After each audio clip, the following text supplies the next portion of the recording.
Hi, everyone. Um, I wanted to check in since this morning um,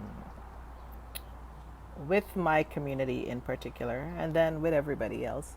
I mean, we're all part of uh, the one community, but the Black community right now in particular, um, I need to do a check in.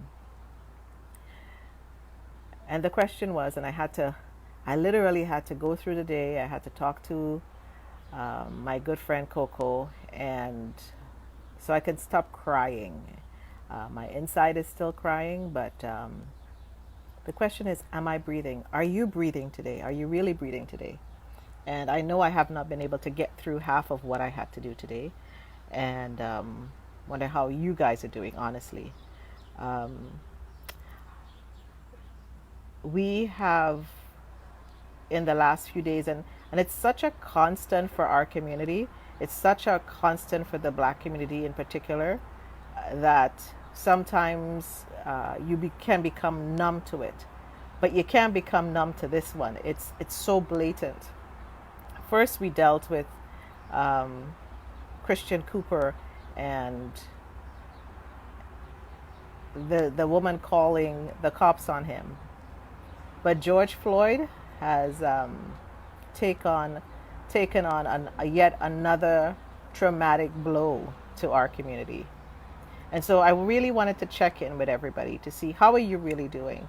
Um, Send me a DM, leave me a comment. I want to encourage each of us to check in with each other, check in with our men, especially our brothers, our fathers, our uncles, our nephews.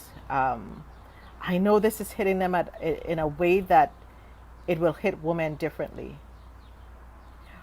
Our community is in a constant state of mourning. I don't know if many people realize that. We are in, we're always dealing with traumatic death since time and beyond. And we need to really address this.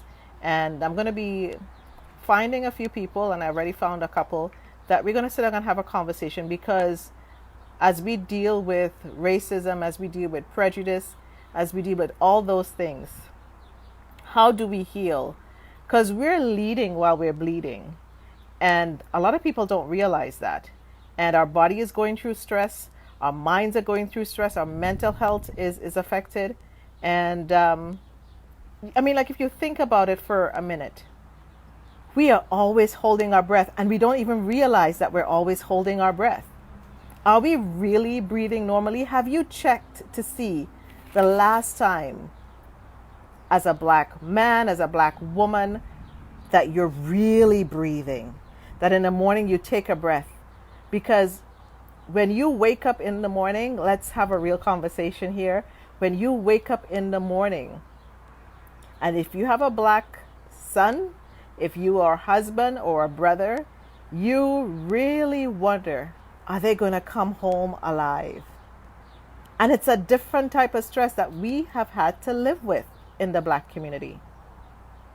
When we go walking, when we go jogging, when we go, bird watching, we are not always really breathing. There's a part of us that is holding our breath, and it's affecting our physical bodies, affecting our nervous system, it's affecting our mental health, it's affecting our daily lives. So today I really want to check in with you. Are you breathing? Are you taking that moment? When the police pulls us over, when the police pulls your husband, your brother, your son over, they go into a constant arrest. You get a police phone call, constant arrest. Are you breathing? I really want you to check your health today. Check your mind, check your body, check your spirit. Check in with someone today. Because I know, as I try to comprehend the last couple days, again, I had to say, am I breathing? Are you breathing? And then we have COVID-19. COVID-19 literally takes the breath away from people, and we understand it's affecting our community in particular in a different format. The Black community is being traumatized again and again and again. And we can call it all sorts of things.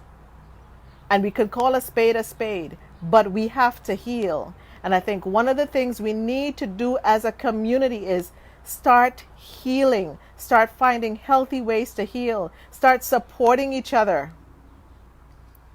You know, Haley, hi Haley, hi everybody that's on there. Haley says sometimes it's a barrage you can't get from your own community. I'm in this situation myself and my breathing is shallow. I know, I feel you. Haley, anyone listening, please take a moment to breathe. You know, we talk about, yoga and all those different things, but sometimes it's just taking the minute to breathe, to get your endorphins going, to get the serotonin going. And I'm really going to bring some people on here. Hi, Gloria, to speak about this, because we have to take care of our community. We have to take care of our sons. We have to take care of our daughters. I think about our mothers, that every time her son, and a Black mother in particularly, or a mother who has a Black son, goes out the door, you literally do not breathe fully until they are back home. Are you breathing? So today, my sisters, today, my brothers, I really am checking in on you. I'm asking you to check in on your friends, your neighbors, what we have just seen in the last week, in the last 24 hours, in the last 48 hours. When a man says, I can't breathe, and is blatantly murdered in front of our faces. Do you understand what is happening to your body and to your psyche? This is not something that should be natural for any human being to take. So today I really want to check in with you, check in with each other, make that phone call, send that text, do something special for yourself, do something special for your loved ones. Because life is not promised. We know it. COVID-19 has brought us to another alert level. But my community, those in the Black community, are going through a trauma, especially today, especially yesterday, like no other. Some people just have to be silent because they can't even talk. I'm watching my brothers online, just their comments. My brothers aren't breathing. So, beloved, I'm just encouraging you to breathe. Amanda, I see you there, and I thank you. You're taking care of your partner. I see you taking care of your partner and making sure that he's doing well today. Gloria, yes, I see. This continues to be so sad at this time. It's evil and quite wicked. And we thought it would slow down. Yeah, we thought it would slow down. But it hasn't. I'm going to bring some people on. We're going to have some conversations, but not to be combative, not to be defensive. One of my focuses right now is to the healing process, because we are bleeding while we're leading. We're doing our jobs daily, and we're going out there and we're holding our heads up high, but we are hurting, and we are strong, and we have learned how to be strong since slavery and beyond. We have learned how to be strong. Our DNA has been basically socially engineered to be strong, to deal with trauma. But if this continues to happen, where will we really be mentally? Can we really raise our children healthily? Can we really have healthy relationships? You see the fallout of the trauma everywhere. Anyways, I don't want to be rambling. I just want to come on here and check on everybody. Please send me a DM. If you don't want to send me a DM, send your best friend a DM. Send someone a message. Check on someone. Love on someone today. And remember to breathe. And remember to breathe. And remember to breathe. It's so important that we breathe. Thinking of so many of you out there, as I think of my own son. As I think of my nephews, as I think of my father, as I think of my others, my brothers, as I think of my beloved, and as I think of my family members, I know you're not breathing fully today. I encourage you to take a minute, have a good cry, and then remember to breathe. Take care.